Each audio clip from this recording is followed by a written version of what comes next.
ఈరోజు ఇక్కడ హాస్పిటల్లో ఒక యంగ్స్టర్ బహుశా 20-25 ఏళ్ళు ఉంటాయేమో తన పిల్లాడికి. ఆ 20 ఏళ్ల పిల్లాడిని ఎందుకు నిర్దాక్షిణ్యంగా కొట్టారో కూడా తెలియదు. కేవలం ఎన్నికల్లో వైఎస్ఆర్ కాంగ్రెస్ పార్టీకి తరఫున తాను ఓటు వేశాడని, వైఎస్ఆర్ కాంగ్రెస్ పార్టీకి సంబంధించిన కుటుంబానికి చెందిన వ్యక్తిని అతి దారుణంగా కావాలని అదే పనిగా ఒక వెహికల్లో వచ్చి దారిలో పోతా ఉన్న పిల్లోడిని బైక్ ఆపి నిర్దాక్షిణ్యంగా కొట్టి హాస్పిటల్ పాలు చేస్తూ ఉంటే ఏమి సాధిస్తూ ఉన్నారు? ఇంతవరకు పులివెందుల్లో ఎప్పుడు ఇలాంటి సాంప్రదాయం లేదు.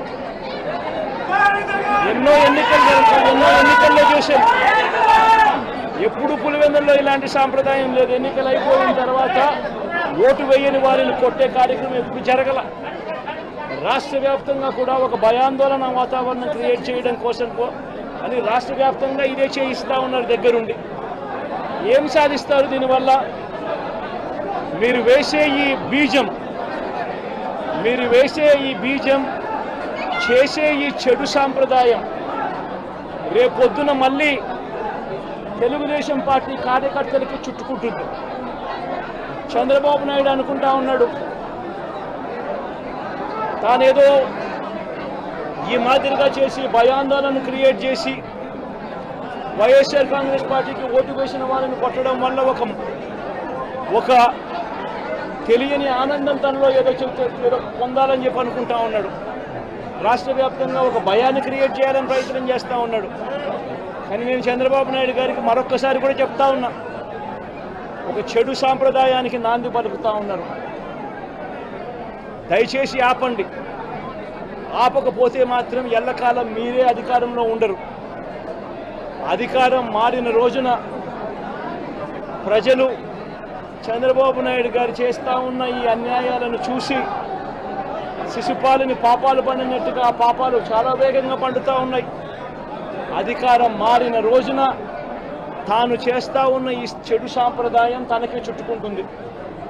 ఈరోజు దెబ్బలు తగిలినా దెబ్బలు తిన్నా ప్రతి ఒక్కరూ కూడా రేపొద్దున ఇదే మళ్ళీ అటువైపున చేసేదానికి మీరంతటి మీరే బీజం వేస్తూ ఉన్నారు. ఇది సరైన పద్ధతి కాదు. నాయకులుగా ఉన్న మనలాంటి వాళ్ళం ఇలాంటివి ప్రోత్సహించాల్సిన పని ఎప్పుడు రాకూడదు, జరగకూడదు.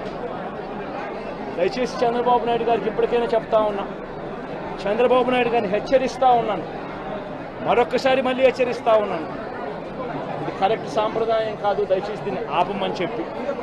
నువ్వు నిజంగానే మీరు కూడా వెళ్ళి ఒకసారి చూడండి. ఒకసారి ఏం పాపం చేశాడు నా పిల్లోని, ఎందుకు కొట్టారు, ఏం పాపం చేశాడని కొట్టారు. ఒకసారి హాస్పిటల్లో కూడా ఒకసారి చూడండి. ఒకసారి 90 మంది పిల్లలు ఇక్కడ జాయిన్ అయ్యారు. మధ్యాహ్న భోజనం పథకం సరిగ్గా జరగడం లేదు. పిల్లలు కనీసం బ్యాగుల సప్లై కూడా సరిగ్గా జరగడం లేదు.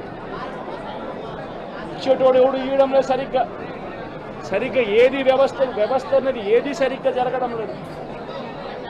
వ్యవస్థను గాడిలో పెట్టండి. మీరు ప్రజలు మిమ్మల్ని ఏదైతే ఓటు వేశారో ఒక కారణం చేత మీరు ప్రజలు 10% మంది ఓట్లు, మాకు రావాల్సిన 10% మంది ఓట్లు మీకు వైపు డ్రిఫ్ట్ అయ్యాయి అని అంటే కేవలం మీరు చేసిన మోసపూరిత వాగ్దానాల వల్ల డ్రిఫ్ట్ అయ్యాయి. ప్రజలు మీ దగ్గర నుంచి ఎక్స్పెక్ట్ చేస్తూ ఉన్నారు. రైతులు అల్లాడిపోతూ ఉన్నారు, రైతు భరోసా అందక. పిల్లలు అల్లాడిపోతూ ఉన్నారు, పిల్లలు బడులు స్టార్ట్ అయ్యాయి కానీ తల్లులకు అమ్మఒడి కార్యక్రమం ద్వారా వస్తూ ఉన్నది రావడం లేదు. తల్లులు ఆశగా ఎదురు చూస్తూ ఉన్నారు. వాళ్ళని చూసుకోండి. అక్క చెల్లెమ్మలకి ఇస్తామన్నారు నెల 1500 రూపాయలు, అది ఇచ్చే కార్యక్రమం చూసుకోండి. ఇంటింటికి ఉద్యోగం అన్నారు, ఉద్యోగం ఇవ్వకపోతే 3000 రూపాయలు ప్రతి ఇంటికి నిరుద్యోగ వృత్తి అన్నారు. ఆ పిల్లలందరూ ఎదురు చూస్తూ ఉన్నారు, మీరు ఎప్పుడెప్పుడు ఇస్తారు 3000 రూపాయలు నిరుద్యోగ వృత్తి అని. అది చూసుకోండి. ఇటువంటి ఏవి కూడా మంచి కార్యక్రమాలు ఏవి కూడా చేయకుండా రాష్ట్ర వ్యాప్తంగా భయాందోళన మాత్రమే క్రియేట్ చేసే దుర్బుద్ధిని చేసే దుశ్చర్యను ఆపండి అని మరొకసారి హెచ్చరిస్తూ చెప్తా ఉన్నాం. శిశుపాలుని పాపాలు పండినట్టుగా వేగంగా జరుగుతూ ఉన్నాయి. తన పాపాలు పండడం అన్నది కూడా